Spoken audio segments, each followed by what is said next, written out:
दोस्तों, आज की ये वीडियो आपको हिला कर रख देगी, क्योंकि मैं आपको बताने वाला हूं कि कैसे भारत को अंग्रेजों ने छोड़ा लेकिन ब्राह्मणवादियों ने पकड़ लिया। ये वो सच्चाई है जो आपको स्कूल में नहीं पढ़ाई गई, अखबार में नहीं दिखाई गई और टीवी पर तो कभी सुनाई भी नहीं गई। और अगर आप ये वीडियो बीच में छोड़ देंगे तो शायद जिंदगी भर असली इतिहास से अनजान रहेंगे। तो इस वीडियो को पूरा देखिए, आखिर तक देखिए और अभी के अभी इस चैनल को सब्सक्राइब कर दीजिए, क्योंकि आज हम सच बोलेंगे और सच कड़वा भी होगा, लेकिन बोलना जरूरी भी है।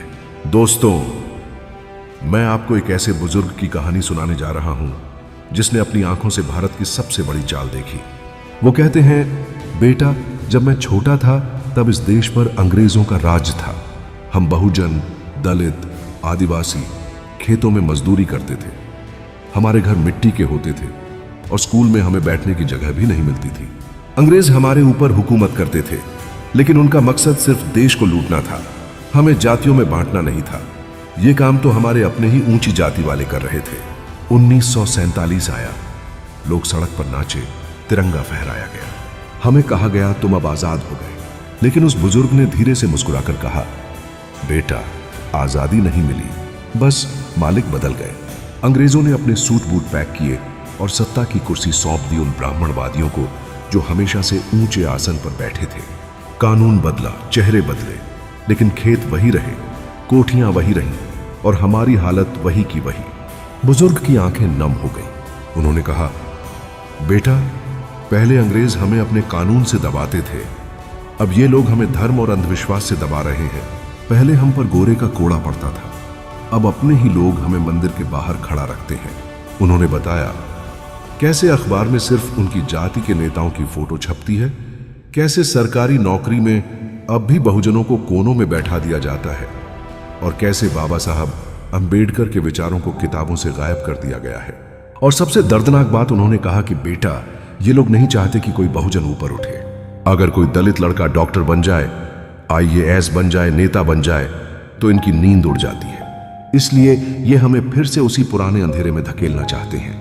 बुजुर्ग ने एक लंबी सांस लेकर कहना शुरू किया, बेटा, तुमने सुना होगा कि 15 अगस्त 1947 को देश आजाद हो गया, लेकिन मेरी आंखों ने देखा कि बस हुकूमत का रंग बदल गया।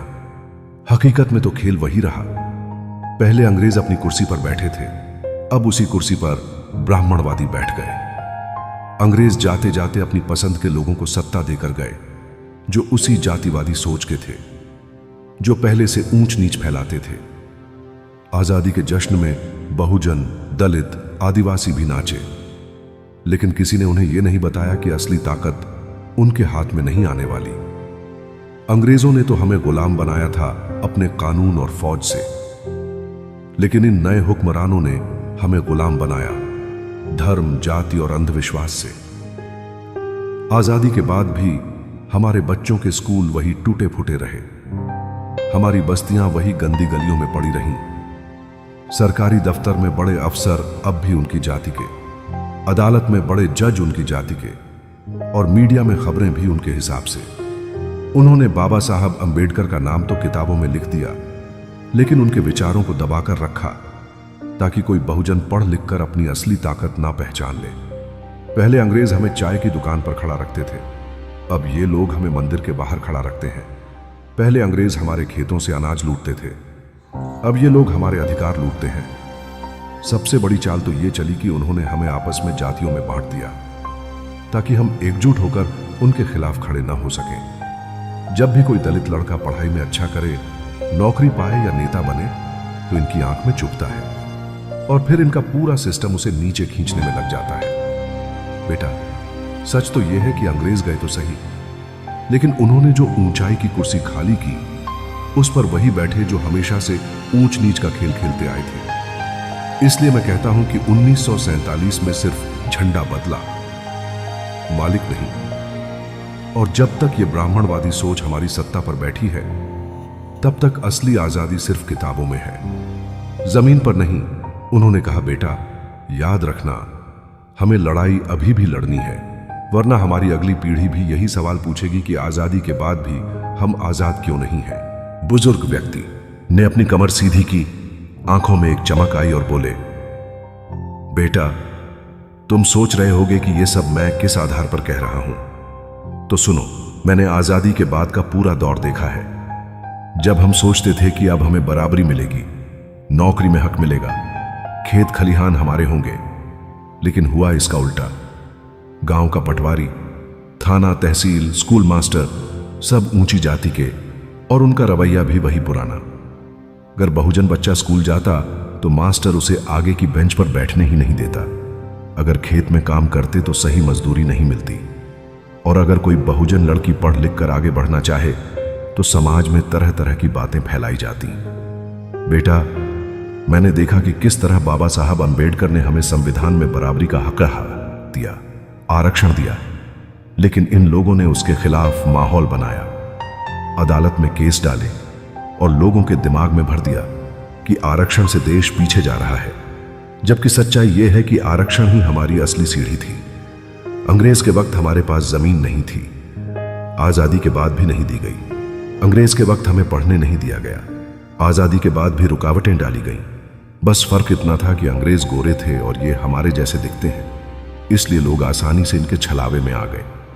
बेटा, मैंने कई बार सुना कि लोग कहते हैं आजादी के बाद देश बदल गया, लेकिन मेरे लिए कुछ नहीं बदला। मेरा बेटा भी उसी टूटी खाट पर सोता था जिस पर मैं सोया, मेरी पत्नी भी वही बर्तन मांजने जाती थी। बस पोस्टर पर नेताओं के चेहरे बदल गए, हकीकत में ताकत का खेल वैसा ही रहा। और एक बात और समझ ले, ये लोग तुम्हें धर्म और जाति के नाम पर लड़वाते हैं ताकि तुम सवाल ही ना पूछो कि तुम्हारे गांव में सड़क क्यों नहीं बनी, अस्पताल क्यों नहीं खुला, और नौकरी क्यों सिर्फ उनके बच्चों को मिल रही है। यही असली गुलामी है बेटा, जब आदमी अपनी हालत से परेशान होते हुए भी असली दुश्मन को पहचान नहीं पाता। और मैं ये बात इसलिए बता रहा हूं ताकि तुम समझ सको कि हमारी लड़ाई खत्म नहीं हुई, बल्कि अंग्रेजों के जाने के बाद तो और लंबी हो गई। बुजुर्ग बाबा ने गहरी सांस ली और बोले, बेटा, मैं तुम्हें अपने जीवन का सबसे कड़वा दिन सुनाता हूं, जो मैं कभी भूल नहीं पाया। वो दिन जब मुझे पहली बार लगा कि अंग्रेज चले गए, लेकिन हमारी हालत शायद और भी बुरी हो गई। ये बात 1960 के आसपास की है। गांव में सरकारी स्कूल खुला था। मैं अपने बेटे को वहां दाखिला दिलाने ले गया, सोचा कि पढ़ लिख कर वो जिंदगी बदल देगा।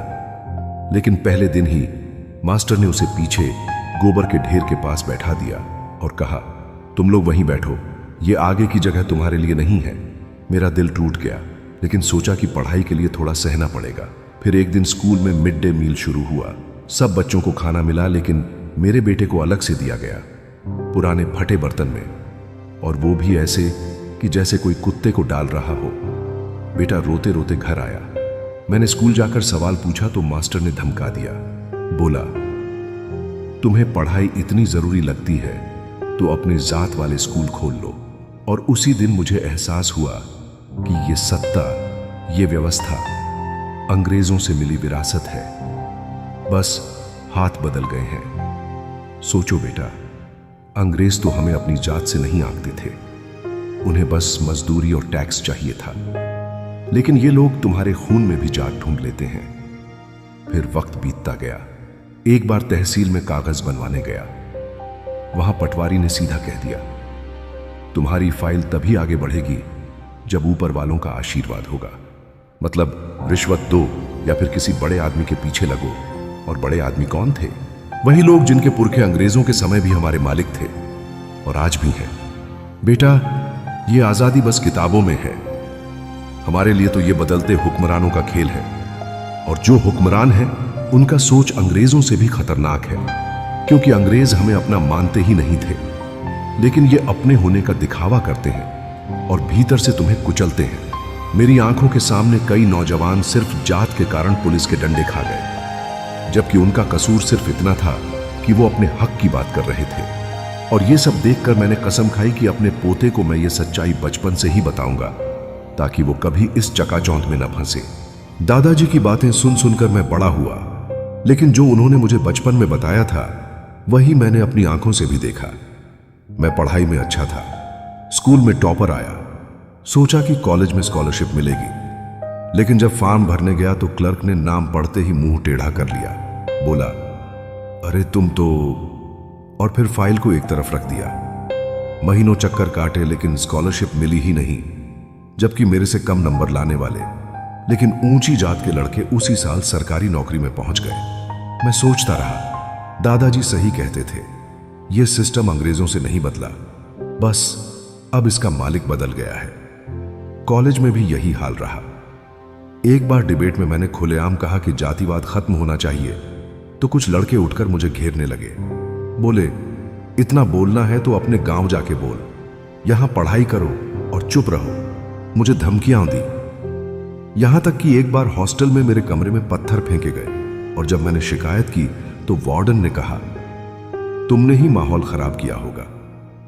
बेटा, ये बातें सिर्फ किताबों की कहानियां नहीं है, ये जिंदगी का सच है। और आज भी वही लोग बड़े अफसर हैं, वही लोग फैसले लेते हैं और हम बस भीख मांगने की तरह अपने हक के लिए खड़े होते हैं। एक बार दादाजी मुझे लेकर तहसील गए। वहां जमीन का मामला था।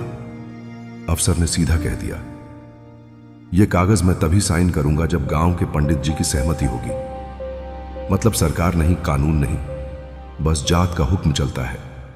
और दादाजी की आंखों में जो दर्द था वो मैं कभी नहीं भूल सकता। उन्होंने धीरे से कहा, देख बेटा, अंग्रेज अगर आज होते तो भी हम मजदूर ही होते, लेकिन शायद तब इतनी गाली नहीं सुननी पड़ती। और उनकी ये बात मेरे दिल में तीर की तरह लग गई।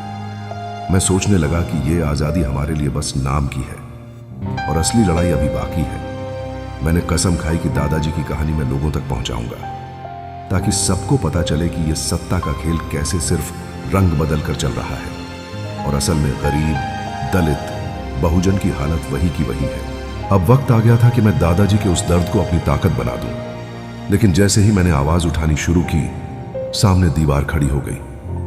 और वो दीवार ईंट पत्थर की नहीं, जात और सत्ता की थी। मैंने सोचा कि सोशल मीडिया पर लिखूंगा, सच्चाई फैलाऊंगा, लेकिन वहां भी वही लोग एक्टिव थे जो ब्राह्मणवाद के गुलाम हैं। मेरे पोस्ट पर गालियां आने लगी, धमकियां मिलने लगी। कुछ ने तो सीधा कहा, तेरे बाप दादा ने जो झेला तू भी झेलेगा। और यह सुनकर मेरे अंदर का खून खौल गया। मैं सोचने लगा कि क्या 75 साल की आजादी का मतलब बस इतना है कि मालिक बदल गए और गुलामी वही की वही है। गांव में पंचायत हुई तो मैंने कहा, हमारे हक का पानी, हमारे हक की जमीन हमें चाहिए। और पूरे गांव के ऊंची जात के लोग हंसने लगे। बोले, यह लड़का शहर पढ़कर बिगड़ गया है। लेकिन असली बात यह थी कि उन्हें डर था कि अगर हम जाग गए तो उनका राज खतरे में पड़ जाएगा। मैंने देखा कि सरकारी दफ्तर से लेकर थाने तक हर जगह ऊंची जात का वर्चस्व है। कोई दलित अफसर मिल भी जाए तो उसके हाथ बंधे होते हैं और जो सच बोल दे उसे तुरंत ट्रांसफर कर दिया जाता है। यह सिस्टम ऐसे बना दिया गया है कि बहुजन सिर्फ मेहनत करे, टैक्स दे और बदले में गालियां और जिल्लत पाए। और यह सब देखकर मैं और भड़क गया। मैंने दादाजी से कहा, अब चुप नहीं बैठूंगा, चाहे जेल जाना पड़े, चाहे नौकरी खोनी पड़े। और दादाजी ने मेरा हाथ पकड़कर कहा, बेटा याद रख, तू अकेला नहीं है, तेरे जैसे लाखों हैं जो जल रहे हैं, बस उन्हें आग दिखाने वाला चाहिए। और उनकी ये बात मेरे दिल में आग की लपट की तरह बैठ गई। मैंने उसी दिन तय कर लिया कि अब यह कहानी सिर्फ मेरे गांव की नहीं रहेगी। मैं इसे हर गली, हर शहर, हर मंच पर सुनाऊंगा, ताकि लोगों को समझ में आए कि अंग्रेज चले गए, लेकिन सत्ता का सिंहासन आज भी ब्राह्मणवाद के कब्जे में है। और अगर हमें सच में आजाद होना है तो यह सिंहासन तोड़ना होगा, गिराना होगा और नया बनाना होगा जिसमें सब बराबर हों, वरना ये 75 साल भी बेकार जाएंगे और आने वाले 75 साल भी। अब बात सिर्फ मेरे गांव की नहीं रही, ये लड़ाई पूरे जिले में फैलने लगी। मैंने सोशल मीडिया पर, चौपालों में, स्कूल के बाहर और हाट बाजार में जाकर लोगों को बताना शुरू किया कि दादाजी और हमारे जैसे लाखों लोग किस तरह से उसी सिस्टम में पीस रहे हैं जो अंग्रेजों के जाने के बाद ब्राह्मणवादियों ने संभाल लिया। शुरू में लोग डरते थे बोलने से, क्योंकि सदियों का डर उनके खून में था। लेकिन धीरे धीरे कुछ नौजवान, कुछ औरतें, कुछ बूढ़े आगे आने लगे। हमने छोटी छोटी मीटिंग्स की, अपनी कहानियां सुनाई, और जब लोगों ने देखा कि हम अकेले नहीं हैं तो उनका डर कम होने लगा। मैंने नारे लगाए, सत्ता बदलो, व्यवस्था बदलो, ब्राह्मणवाद हटाओ, बराबरी लाओ। और ये नारे बच्चों से लेकर बूढ़ों के मुंह तक पहुंच गए। एक दिन हमने तहसील के बाहर धरना देने का प्लान बनाया और उस दिन मुझे लगा जैसे पूरा शहर हमारे साथ है। हजारों लोग आए, कुछ के हाथ में झंडे थे, कुछ के पास पोस्टर, और सबकी आंखों में आग थी। पुलिस आई, हमें डराने की कोशिश की, कुछ लोगों को खींचकर गाड़ी में डाला, लेकिन भीड़ पीछे नहीं हटी, बल्कि और जोर से नारे लगने लगे। मीडिया आई, कैमरे चले, और पहली बार हमारी बात शहर के अखबार में छपी। ऊंची जात के नेता बौखला गए। उन्होंने गांव में अफवाह फैलाई कि हम हिंसा कर रहे हैं, लेकिन लोग अब सच्चाई पहचान चुके थे। उन्होंने कहा, हिंसा हम पर सालों से हो रही थी, अब हम बस बराबरी मांग रहे हैं। उस दिन मुझे महसूस हुआ कि जब लोग एक साथ खड़े हो जाते हैं तो ब्राह्मणवाद की सबसे ऊंची दीवार भी हिलने लगती है। और दादाजी ने मेरे कान में धीरे से कहा, बेटा, तूने आग जलाई है, अब इसे बुझने मत देना। उनकी आंखों में वो चमक थी जो आजादी के असली मायने समझ चुकी थी। और मैंने कसम खाई कि चाहे कितनी भी मुश्किल आए, चाहे सिस्टम कितनी भी ताकत लगा दे हमें तोड़ने में, हम पीछे नहीं हटेंगे, क्योंकि अब यह सिर्फ एक लड़ाई नहीं बल्कि पीढ़ियों का हिसाब है, और इस हिसाब का निपटारा बराबरी से कम पर नहीं होगा, परे होगा। धरने के बाद हालात और गर्म हो गए। ऊपर से अफसरों और नेताओं ने हमें तोड़ने की हर कोशिश की। किसी को नौकरी से निकाल दिया, किसी के ऊपर झूठा केस डाल दिया, किसी के खेत में आग लगा दी। लेकिन ये जो चिंगारी भड़क चुकी थी, अब वो बुझने वाली नहीं थी। दादाजी कहते थे, बेटा, ये लड़ाई सिर्फ तुम्हारी नहीं, ये उन सब की है जिनके सपने पीढ़ियों से रौंदे गए हैं। और मैं देख रहा था कि कैसे गांव के बच्चे भी अब सवाल पूछने लगे थे। स्कूल में ऊंची जात वालों के लिए अलग कुर्सी क्यों है, कंधार है? पंचायत में सिर्फ पंडित का बेटा सरपंच क्यों बनता है? ये क्यों हमें हर काम में नीचा दिखाया जाता है? दुम्न हुई। ये सवाल अब दीवार की तरह खड़े थे और सत्ता के कान चीर रहे थे। हमने किताबें बांटी, डॉ. अंबेडकर के विचार सुनाए, संविधान की कसम खिलाई और कहा, हम भी इंसान हैं, हम भी बराबरी के हकदार हैं। धीरे धीरे हमारे गांव से आसपास के गांव जुड़े, फिर जिला, फिर और भी जगहों से लोग। एक दिन दादाजी ने मुझे बुलाया और कहा, बेटा, याद रखो, आजादी सिर्फ गोरे अंग्रेजों से नहीं मिलती। असली आजादी तब मिलती है जब मन से डर निकल जाए। उस वक्त उनकी आवाज में थरथराहट थी, लेकिन आंखों में शेर की ताकत थी। मैंने उनका हाथ पकड़ा और कहा, दादाजी, अब यह डर सिर्फ उनकी आंखों में रहेगा, हमारी नहीं। और सच में अब हम डरते नहीं थे। अब जब ऊंची जात का कोई हमें घूर कर देखता, हम भी सीधा उसकी आंखों में देखते। अब जब कोई मंदिर में जाने से रोकता, हम संविधान की कॉपी दिखाते और कहते, ये देश सबका है। और उस दिन मुझे समझ आया कि अंग्रेज तो सिर्फ हुकूमत कर रहे थे, लेकिन ब्राह्मणवाद ने हमारी आत्मा को गुलाम बना रखा था। और जब तक ये जंजीरें नहीं टूटेंगी, तब तक आजादी अधूरी है। लेकिन अब ये जंजीरें टूट रही थीं, क्योंकि एक बूढ़े दादाजी की जिंदगी का दर्द, एक पीढ़ी का गुस्सा और लाखों लोगों की उम्मीद सब एक हो चुके थे। और ये लहर अब पूरे देश में फैलने वाली थी, चाहे कोई रोकने की कितनी भी कोशिश कर ले। दोस्तों, ये कहानी सिर्फ एक दादाजी की नहीं थी। ये कहानी हमारे गांव, हमारे समाज और हमारी पीढ़ियों की थी, जिन्हें अंग्रेजों के जाने के बाद भी असली आजादी नहीं मिली। लेकिन याद रखो, बदलाव तभी आएगा जब हम सब मिलकर इस सच्चाई को हर कोने तक पहुंचाएंगे। तो अगर आपको लगता है कि यह सच सुना जाना चाहिए, तो अभी इस वीडियो को लाइक करो, अपने दोस्तों और ग्रुप में शेयर करो और चैनल को सब्सक्राइब कर लो, क्योंकि आने वाले वीडियो में हम और भी ऐसे सच लेकर आएंगे जो आपको सोचने पर मजबूर कर देंगे। ये लड़ाई हमारी है और हमें ही लड़ना पड़ेगा। इस वीडियो में बस इतना ही। मिलते हैं अगले वीडियो में, तब तक के लिए जय भीम, जय संविधान, जय भारत।